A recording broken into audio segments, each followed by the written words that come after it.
What's goody to any and everybody who may be listening? Okay? Now, I'm going to be keeping it a buck, keeping it all the way real about this body dysmorphia, okay, that I have been experiencing since birth. Okay? Now, this is something that I almost swept under the rug, that I almost overlooked, that I refuse to look back into, even though there have been moments in my lifetime where I considered going through that process and, starting that journey. It has been because of my attachment to Marcus, my attachment to this boy body, even though I have dysmorphia, that stopped me. You could say fear, a fear of, bitch, how am I going to turn out? What am I going to look like? And things of this nature. Because, baby, I don't want to be no brick. Okay? Anyway, okay? So, let's just start with the birth, okay? Now, I have an acute awareness of my birth. Coming out of the vagina, by the way, shocked that I was even coming out of the vagina, because the mere fact that I dropped out of the vagina means that this realm is very low. Babies do not drop out of vaginas above the root chakra. Okay? Babies coming up out them vaginas are a feature specifically of dropping below the sacral. Okay? Now, okay, let's go ahead and call the light sparks back just from the complete and utter shock of coming from the state of goddess to human. I decree and declare that any and all of my energy, light sparks, soul fragments that got lost, stolen, trapped, stuck, or lodged within the midst of the birthing process down here in the root chakra are released, removed, freed, and brought on back home to the mother, the father, and the child, the Trinity, the one who resides in the one body, and that's me. Okay? Now, aside from that, okay, so I had the acute awareness of myself being born through a Draco woman by the name of Sharita, who, within that Draconian society, her name is Esmeralda. Okay? However, that's not important. I'm just giving you that little detail. I came up out of her vagina. Okay? And I looked down, much to my horror, at a penis. Okay? Now, one of the main reasons why I looked down in horror at that penis was because I knew that I was meeting my counterpart here. I knew that myself and my counterpart was to meet here, and I wanted to feel my counterpart inside me the correct way. Okay? That was extremely painful to have to endure. Just that alone, looking down at that penis. Okay? Now let's go ahead and call the light sparks back from that, because that was traumatic. I decree and declare that any and all of my energy, light sparks, and soul fragments that got caught up, lost, stolen, trapped, stuck, or lodged within that emotion, that intense emotion of looking down at that penis as soon as I came out of that vagina, are released, removed, freed, and brought on back home to the mother, the father, and the child. Okay? Now let's talk about growing up. Okay? Growing up, I had to get used to being inside this boy body. On top of that, I was surrounded by Dracos. I was surrounded by these Draco women who love to be abused and things of this nature, like for the man to abuse, like for the man to, exhibit their strength and use them up. And I'm talking about bodily strength, though. This is bodily strength that these Draco women love for these men to exhibit. Now, we're not talking about the feminine strength, which one of them have anyway, which is dealing with the emotions, which is transmuting energy.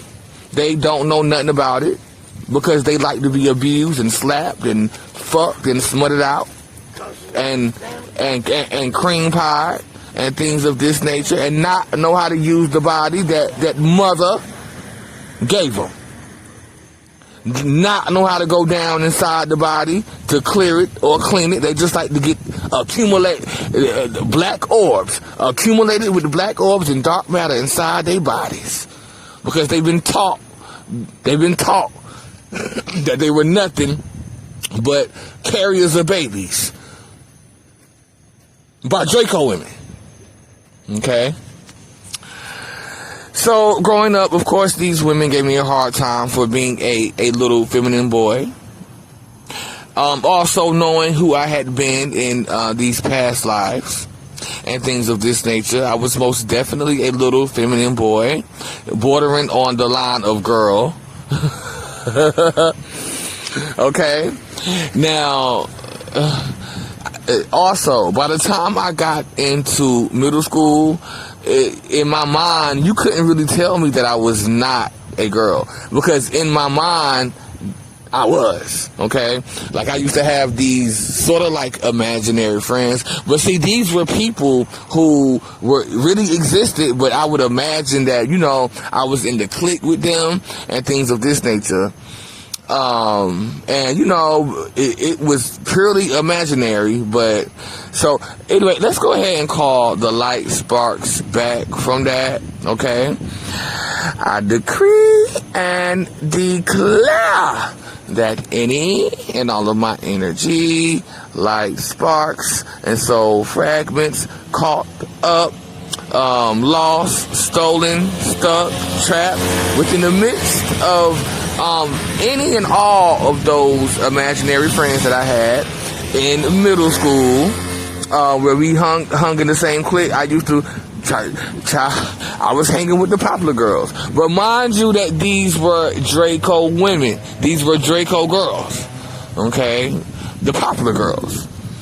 I decree and declare that any and all of my energy, light sparks, and soul fragments that got caught up within any of these girls, that got caught up, lost, stolen, trapped, stuck, or lodged within the midst of any of these girls, that we were cool, like we spoke, but we didn't hang out like that I was imagining that I was hanging out with, and we was doing this, that, and the third with, are released, removed, freed, and brought on back home to the mother, the father, and the child.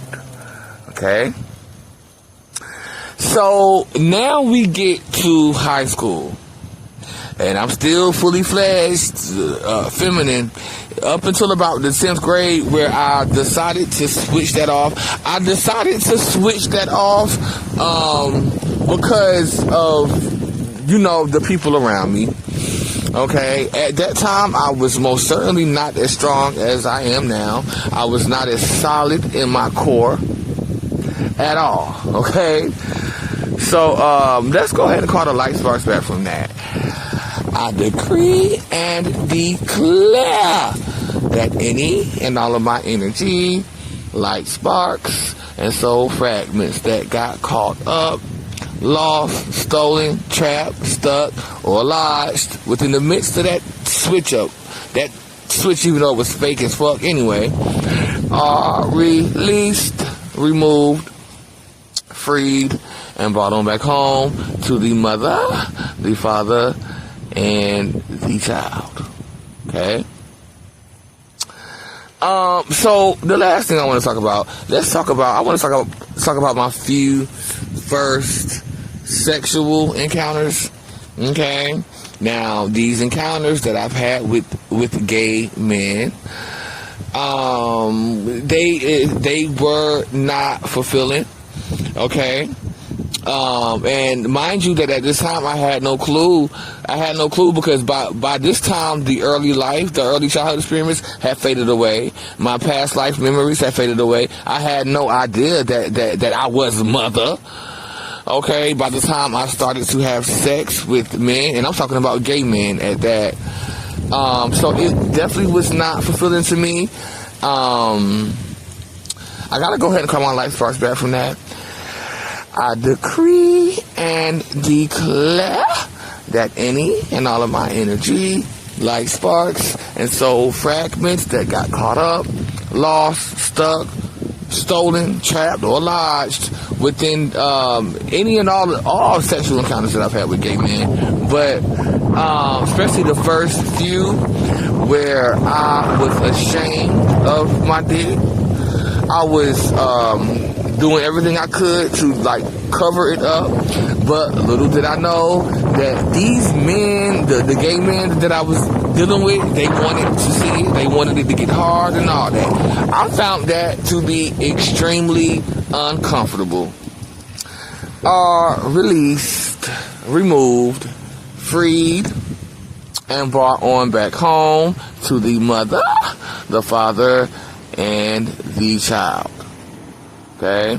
Now, I can't even explain to you the amount of discomfort I felt whenever somebody would try to touch my dick or jack my dick or, wanted to suck my dick. I did not want my dick sucked, touched, or nothing. Okay? At all. Alright? And a lot of the times it seems that I would attract bottoms and shit. This call the light starts back from all these motherfucking bottoms and shit. I decree and declare that any and all of my energy, like sparks and soul fragments, okay, that got caught up, lost, stolen, stuck, or lodged within any of these bottoms that wanted the dick so bad, or any individual that wanted some dick when I just was not really willing to give dick. I did not resonate with that at all. Okay? Are released, removed, freed, and brought on back home to the mother, the father, and the child. Okay. So I really don't have anything left to say about it. This body dysmorphia. The other day I did have an epiphany about just something. I don't really want to go into detail about that epiphany I had, but I had an epiphany, and I'm finally accepting myself as trans, although I have not taken any estrogen yet. I have not had any procedures done yet.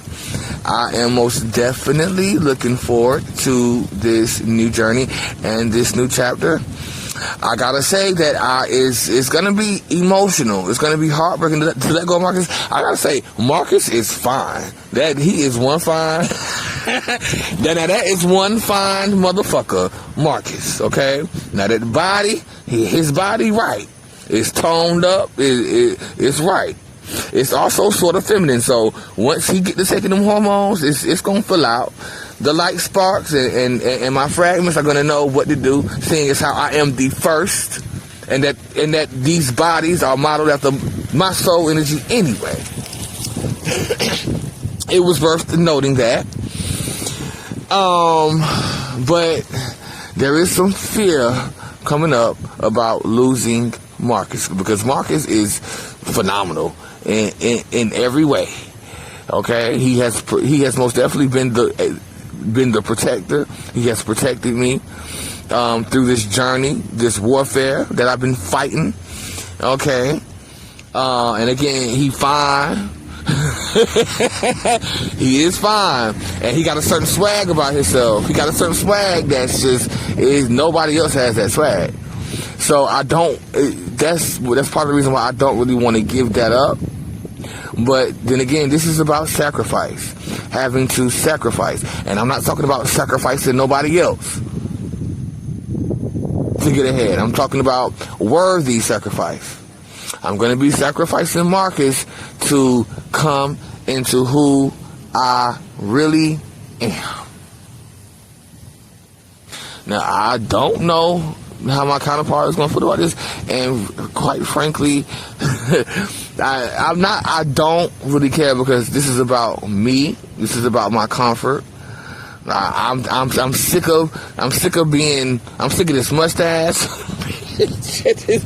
This beard, bitch. I'm sick of, I dress a little thin, but I want to do more.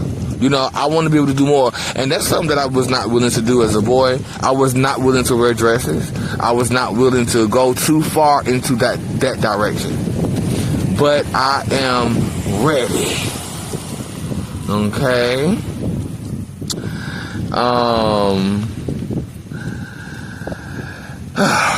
Thank you.